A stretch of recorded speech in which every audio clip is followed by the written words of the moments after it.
This week opened with a drop. Bitcoin fell to 70,500 and the S&P 500 index opened with a bloody gap down. Do you think this is all because of Iran? You are blind. While the crowd panics over Iran, China just pressed a button that will stop global production and kill the tech sector. My short from yesterday is already in massive profit and I'm not closing a single cent. I will show you who is cutting off the oxygen to the entire planet right now. Daily market review, Monday, April 13th. Let's start with geopolitics. Negotiations with Iran completely failed. In response, Trump is openly signaling readiness to impose a full naval blockade of the Strait of Hormuz.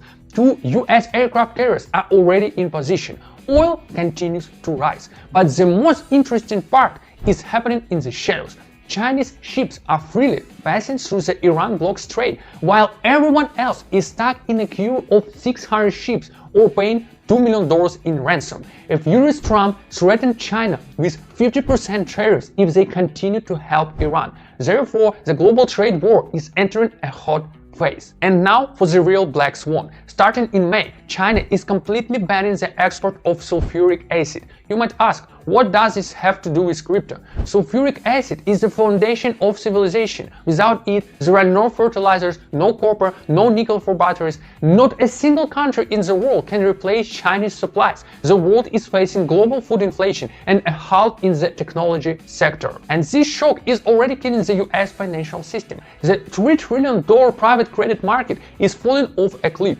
Panicking investors submitted withdrawal requests for $14 billion in the first quarter. What did the funds do? They blocked half of the withdrawals. Shares of giants like Blue Oval Capital crashed by 65%. Funds have a liquidity crisis. To pay their clients, they will urgently sell all risk assets, stocks and crypto. Now to Bitcoin. It is at $70,500 right now. There is no positivity, there is nothing to grow on. And what is the crowd doing? They are buying this dip. Funding became positive. Hamsters took longs again, hoping for a bounce. This is a fatal mistake. On the heat map, I see a huge liquidity magnet below all the way down to $66,000. The market maker will go for your stops. My strategy: I continue to aggressively hold my shorts and watch the profit grow. I'm not trading long manually under any circumstances. All volatility is captured by my trading bots, which work in both directions without emotions. Are you in a long or a short right now? Let me know in the comments. Subscribe, we continue tomorrow.